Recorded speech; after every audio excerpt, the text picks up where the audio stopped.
Hello everyone, this is Psycho from TokyoMTG, and today I'm bringing you another unboxing of a Japanese box.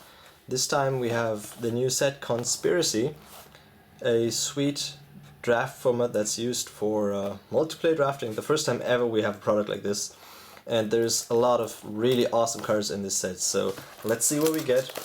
I'm gonna open this right away, and then we can look out for some awesome reprints, for some new cards. Maybe even some really insane foils, because this set certainly has a lot of them.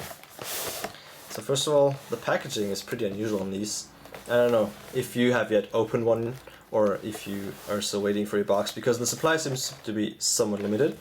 But anyway, if you open it, this is what it looks like. You can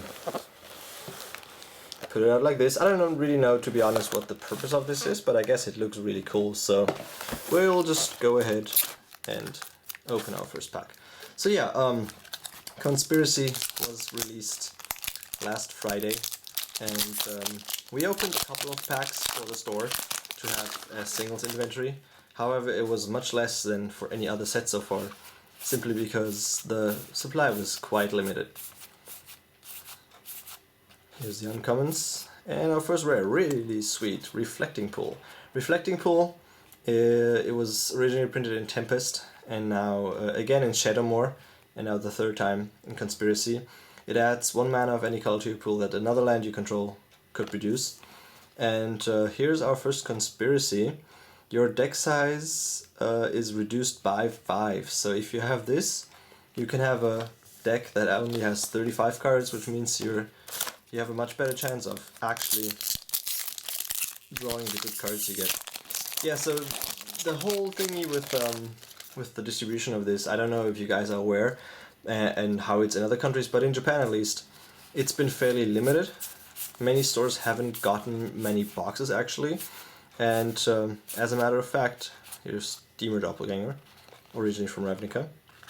As a matter of fact, we did not get any boxes from our distributor this time, simply because we were just too lazy to order right from the get-go, and well, when we thought of actually ordering, then everything was gone already, and so this time we only opened 2 cases that we got from another place. We had to pay quite a bit for it, but it's actually still quite worth it because this set is just really cool. Phage the Untouchable, it's our first mythic rare. This one was originally printed in Legions, I want to say.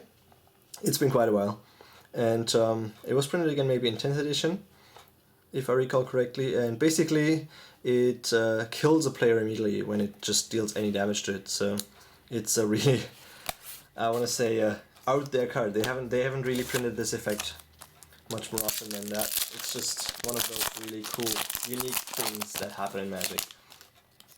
So yeah, Conspiracy is printed in only 3 languages. I'm not exactly sure, to be honest, why they actually chose these languages. Heartless Hidetsugu, another rare legend, and here's our first foil. It's a Spectre that lets everybody else discard a card. Looks really nice. Japanese foil, always good. Yeah, so Japanese, Chinese, and English were the languages that this is printed in, which means you actually can get anything like in German or any of those other European languages. I'm not sure why they did that, but it's definitely, I'm super happy that they printed this in Japanese for 2 reasons. Oh, okay, let's go to this first. Here's our sweet rare. It's Council's Judgment. It's a sorcery. Every player votes for a permanent that you don't control, so you're safe. And the permanent with the most votes, or tied for the most votes, gets exiled. And the important part about this card is that it does not target, so that actually means that you can destroy things and remove things you otherwise couldn't remove.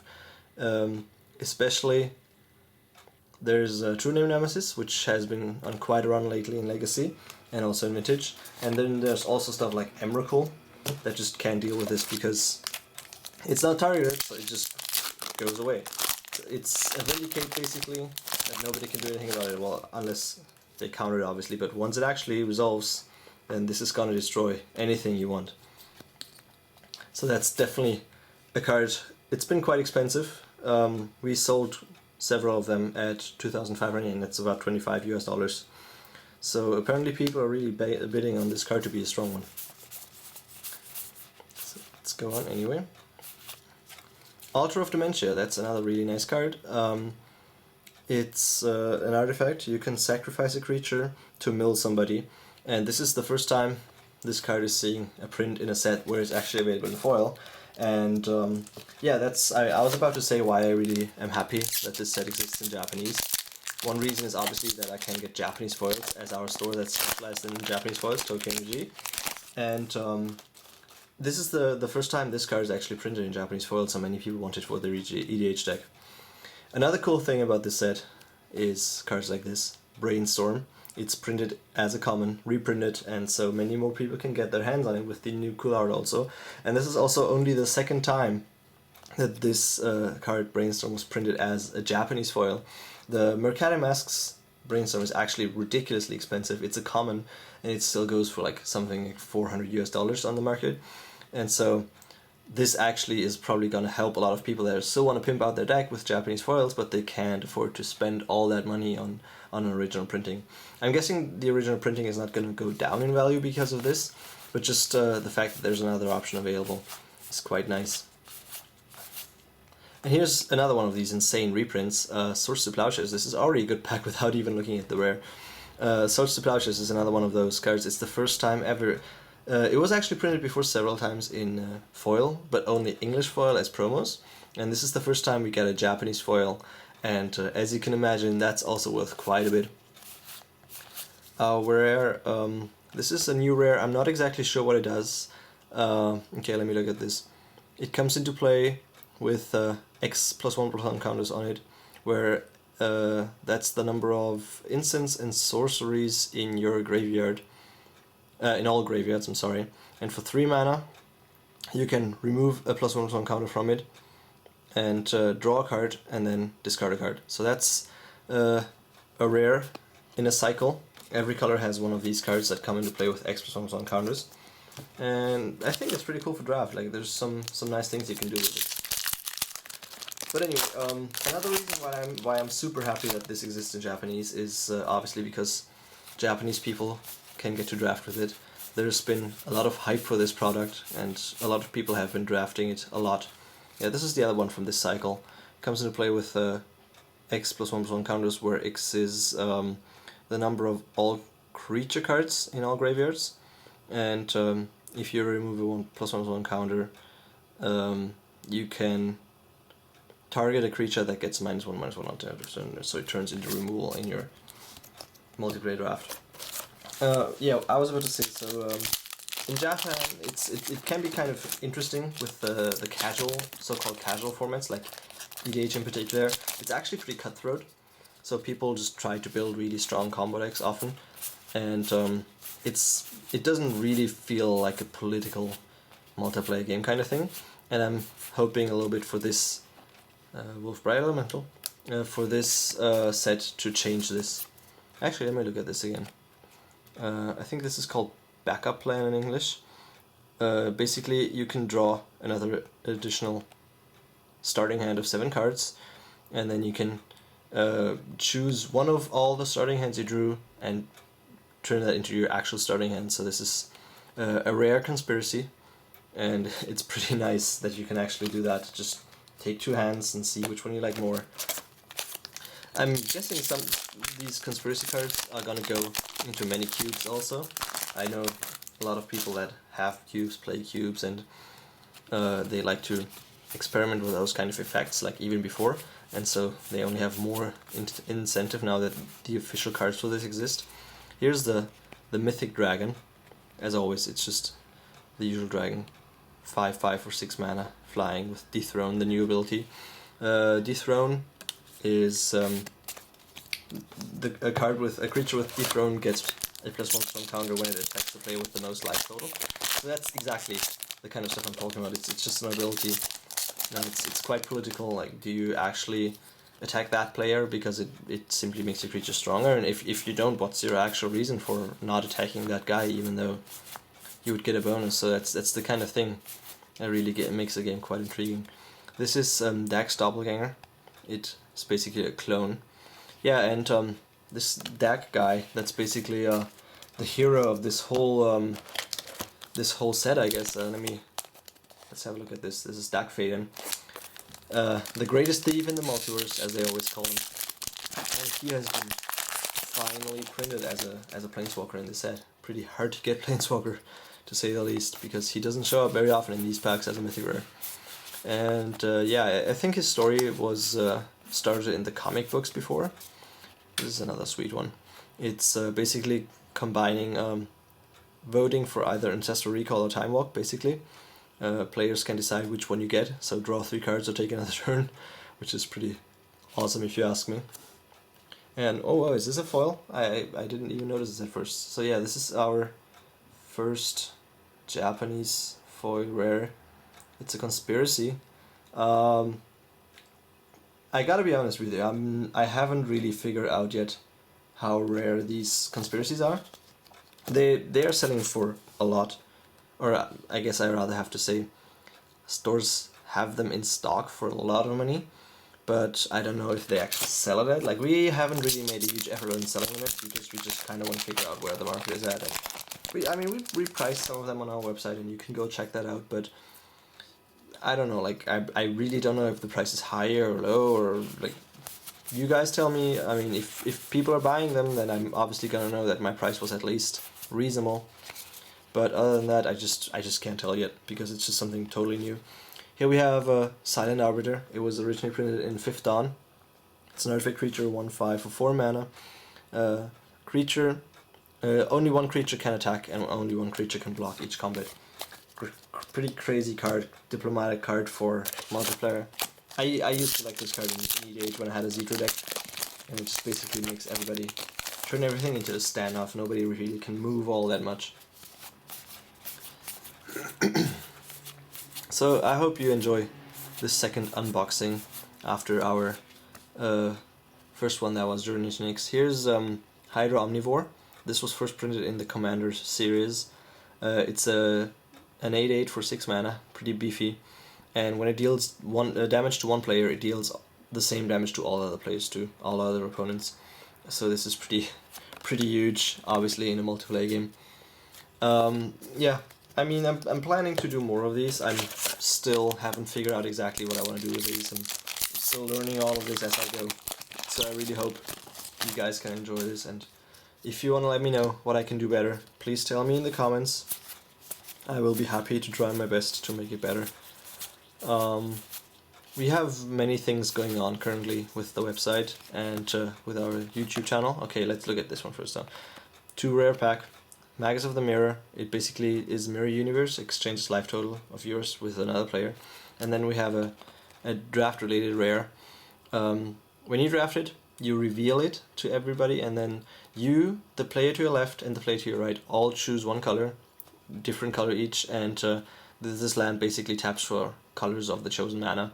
This is one of those really intriguing cards because it's really cheap, because obviously not many people will need these for their normal decks, just for their cubes, so there's not much demand. But the foil is actually going for insane amounts. We sold our first foil for like 4,000 yen, that's for $40.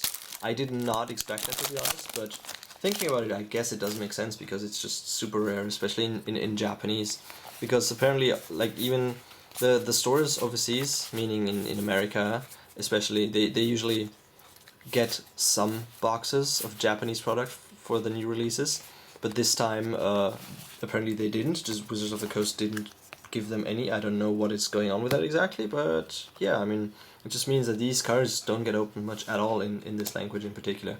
Here's another one of these really cool cards that influences drafting.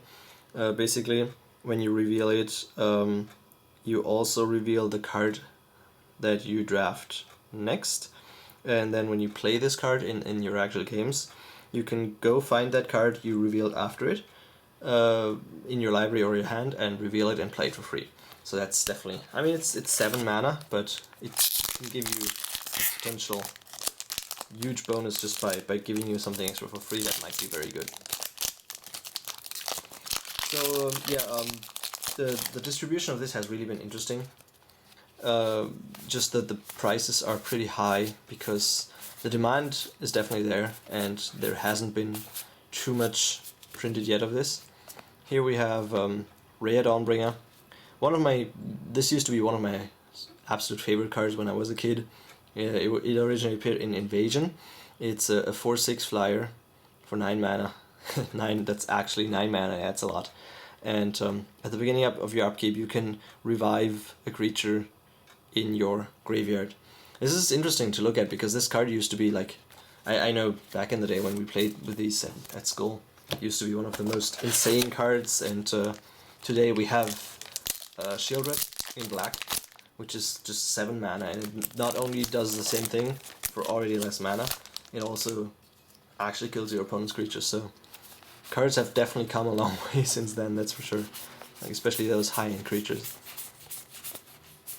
Squirrel Nest, everybody's favorite. They actually also have scroll tokens in this, so that is pretty awesome if you ask me. Here we have a new legend. It's, what's his name, Grenzo, the Dungeon Master, I think. He costs 1 black, 1 red, and X. He's a 2/2. He enters the battlefield with X +1/+1 counters, so whatever you paid. And then when you pay 2 mana, you can put the bottom card of your library into your graveyard. And if it's a creature card with converted mana cost, excuse me, no, it's power, with power less than or equal to X, like the counters on this guy, then you can put it into play. I think this guy actually has a lot of potential for like legacy. I'm not sure exactly how that will work out, but I mean there is strong goblin decks, so I can totally see this guy. Maybe we even see him in like a combo deck at some point. I'm not sure, but he definitely seems pretty strong to me. And we have the first another really sweet Japanese foil. This is exactly what I've talked about. Like, just look at this. It's you might not recognize it from the art, but this is Victimize. It's a card that originally appeared in Urza Saga. It's 3 mana, sorcery. You sacrifice a creature, and in return for that, you return 2 creature cards from your graveyard to the battlefield tapped. So it's a really nice spell for anything that deals with the graveyard, like Mimeoplasm decks or whatever, something like that. And it's the first time this exists in foil, so we're actually selling this for 1,000 yen. That's $10 for uncommon, and I think that's a really nice price, both for us and for the people that actually finally can get this card in foil. It's definitely going to be in quite a bit of demand. So this one's going to be going on the side right away, and if you want it, go grab it, because this is for now the only one we have in stock. So that kind of tells you, we opened quite a bit of packs, but that kind of tells you how little there actually is out there of this as of now. Ill-Gotten Gains is another one of these really cool cards. It's a niche card, but it's a combo card, and it's also the first time that's printed in a set that has foils, so yet another one of those cards that I'm really happy to see. Okay, but to go back on what I was about to say, we're actually doing a lot of things. Like I just recently talked to our programmer to get things done on the website, to improve on that, because we've gotten a lot of feedback, and obviously we want to make the site easier to use for you guys. We want to improve on our coverage and our video content and all that kind of stuff, so I'm definitely trying to figure out what you guys like and to go with that. Here we have Marchesa, the new Grixis legend. It's a 3/3 for 4 mana, Grixis colors. It has Death Throne, and it gives all your creatures dethrone. And so Dethrone puts +1/+1 counters on your creatures when they attack the player with the most life total. And in addition, this also has when creatures that have +1/+1 counters on them would die, your creatures, then you return them to your control, to the battlefield at the beginning of the next end step. So this is basically protection against mass removal effects. It's also a really sweet looking card. I think this was cosplayed by Christine Sprankle. I hope that's her correct name. Sorry if I misspelled it. Yeah, shout out to Christine anyways. She's the cosplayer that you can always see at many GPs and like Pro Tours and in the Walk the Plains videos and stuff like that. I think she does really great work. So yeah, shout out to her, and I hope she makes it to Japan again sometime soon, because her work is awesome. Victimize again, and here we have the next legend, Edric. This one is not a new one though. Edric originally appeared in the Commander box set, and he has it's a 2/2/3 Simic colors, legendary. Whenever a creature deals damage to one of your opponents, that creature's controller draws a card. So in multiplayer, this is really interesting because it means people should not be attacking you, because only if they deal damage to you they don't get cards. If they attack anybody else, they can draw cards. But this card is also just plain strong in like Cube and Legacy, because it still means that you can get cards for dealing damage to your opponent. Pillarfield Ox, one of the funnier, cuter kind of cards in Magic. Japanese foil, not worth anything really, but I think still it looks really cute.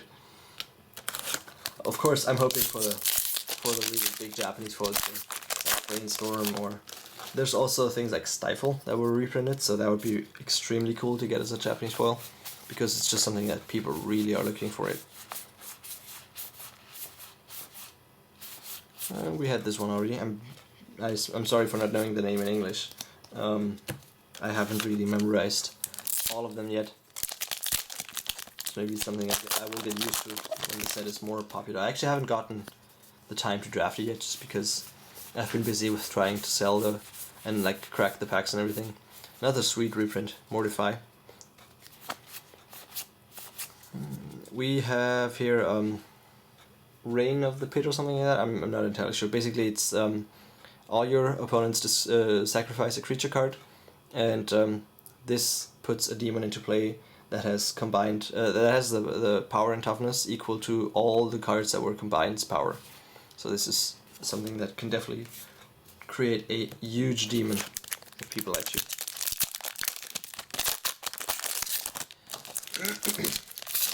So yeah, going back on the topic of this set in general, and like me opening this, I'm super excited to be opening this. I wish I could have opened more. We didn't get all that much, and it's just a set that's chock full of value. So I can definitely recommend to you, if you are not entirely sure, like maybe you don't like drafting as much, or maybe you just don't buy non-normal Magic sets that are not part of the normal block structure, I can totally recommend to you at least thinking about it, because there's so much value in these packs. Like all the reprints, like even the uncommons and commons, you can use them for EDH and for Legacy and for Vintage and Modern even. Like these new cards, like this one in here, they're not Modern legal, so please keep that in mind. You can't play them in Standard or not in Modern, but you can use them in Legacy and Vintage, so that's definitely something that's good for you if you need them in like even in your EDH decks. Like so this one is another one. It's a legendary creature, and it has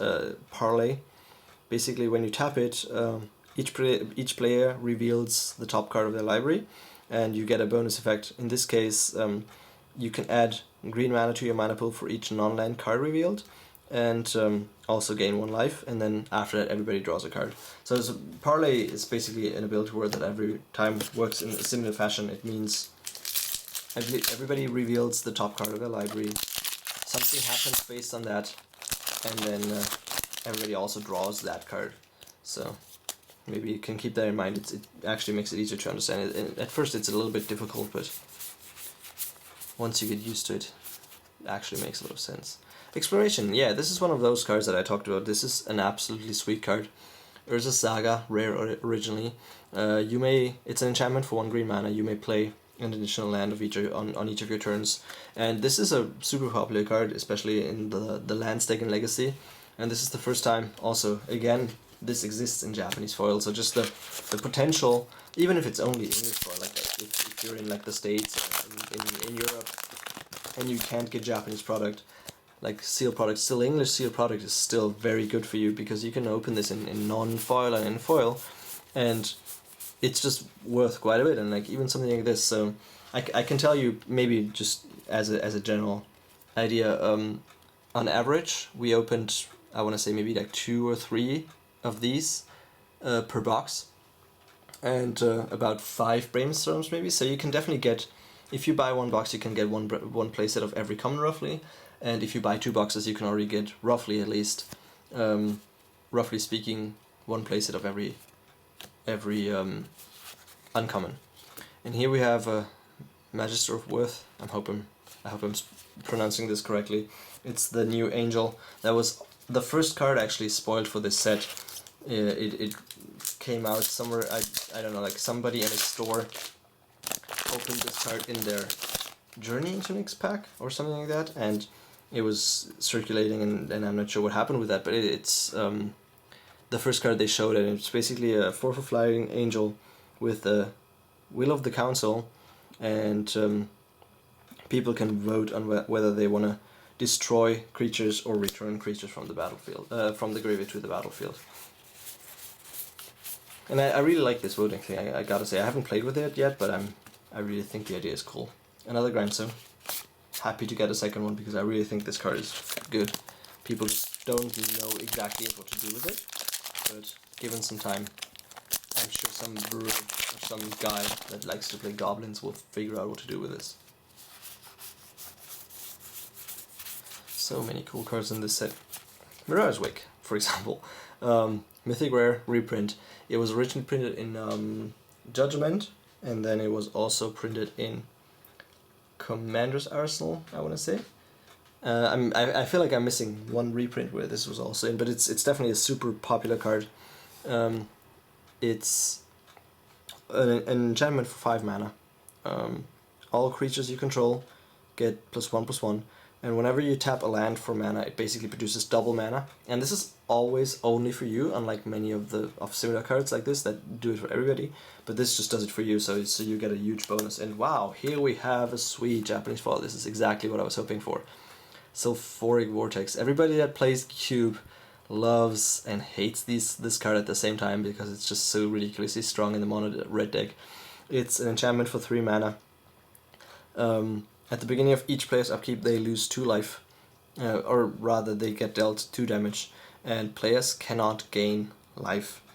It's just ridiculous how this card hoses certain strategies, and if the red deck uses it, it just kills people. You cannot do anything about it. And yeah, this is extremely popular. The original was printed in Scourge with the old frame still, and it's a Japanese foil that goes for like a lot of money. Like I don't remember exactly right now, but I want to say the old one is anything between like $50 and $80, and yeah, this one is also, it's not going to be exactly that insane, just because people love the old frame, and usually people, one thing you have to understand about people that buy Japanese foils or like trade for Japanese foils, they absolutely love their first set card, like the first printing of a card, and also they love the old frame. So that card is always gonna demand a premium, but this one is still gonna go for quite a bit of money just because it's super popular. People love to put it in their cube and pimp it out.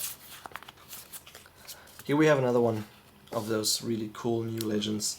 Brago, King of Eternity, I want to say is the name. It was one of the first ones to be spoiled also. It's a 2/4 flyer, 4 mana, and it basically has a super flicker ability, if I want to put it like that. When it deals damage to an opponent, you can flicker out as many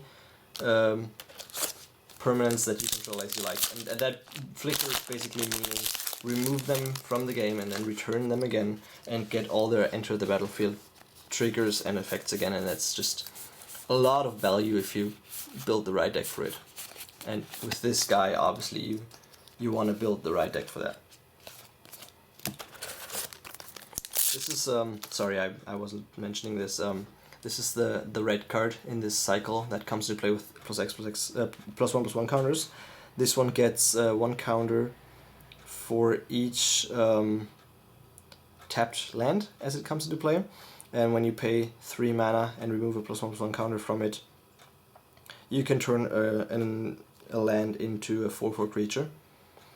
So I feel like this one is a little bit expensive, on the expensive side. It's definitely cool, but it's not going to be super in demand for any kind of set or anything, like any kind of format. So we're getting close to the end of this box. It's been quite a satisfying one, I gotta say. Another Altar of Dementia. It gave us some sweet rares like Exploration and also a super nice foil rare. I mean, obviously I would still love to get a foil Brainstorm, which is just like the absolute chase common foil in this set. But you can have everything, and like even still, like if you just open a couple of the good rares, it's always great value for now to open these packs. Terastodon, really cool card also for EDH especially. 8 mana, 9/9, destroys up to 3 non-creature permanents when it enters the battlefield. And whatever was destroyed, their owner, the controller of that destroyed permanent gets a 3/3 elephant for it. So you can really clean up. Decimate, yet another one of these really cool multiplayer cards. It targets 1 artifact, 1 creature, 1 enchantment, and 1 land, and it destroys them all. It's a little bit on the unwieldy side, simply because you have to have a target for everything. So if there's, for example, no enchantment, which is the most likely case, if there's no enchantment on the battlefield, you just can't play it. But since it's multiplayer, that's why I think it's really good for multiplayer, because the chance is so much higher that you'll have something like that in play somewhere. Vidalcan Orrery, yet another of these really cool EDH cards. It's a 4-mana artifact. You can play all your spells at instant speed, even your creatures. Alright, anyways, we're getting to the very last pack. I just want to take the time here again to say thank you to all of you for watching this video, and please check out our homepage, check out our event coverage, check out our YouTube channel. Make sure you like this video and subscribe so you can see when we're uploading something in the future. We're going to be doing more coverage of events in Japan. We're going to be doing more stuff like this, box openings. We're also going to be doing like interviews with pros and just keeping you updated in general about what's going on in Japan. And if you like this kind of stuff, make sure you stay tuned. Nothing spectacular in the end. Yeah, just make sure you stay tuned. Subscribe to see what we're up to, and let me know in the comments if you have any kind of idea how we can improve this channel, because we really appreciate it. I just want to take the time here right at the end. I'm going to go through the rares again while I do this. I want to take the time to give you one announcement, because we just recently announced in Japan that we're going to have a big vintage tournament again. TokyoMTG is kind of specializing in getting vintage to be more popular here in Japan, and so at GP Nagoya in April we actually had our first so-called TokyoMTG Vintage Open. You can go check out the coverage on our YouTube channel here. Like there's play movies of all the games, including English commentary on them by Nat Mose. Thanks again, shout out to Nat for doing this.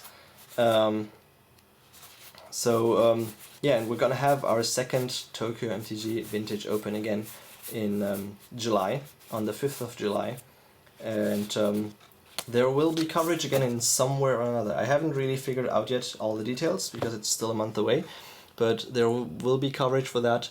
And if you like vintage, or if you just like watching cool matches of Magic, or maybe you want to check out vintage because it's going to be released on Magic Online very soon, and make sure to check out those videos, and we will show you what vintage looks like in Japan. But anyway, that's enough talking for today. Thank you again for checking this out, and I'll talk to you again soon.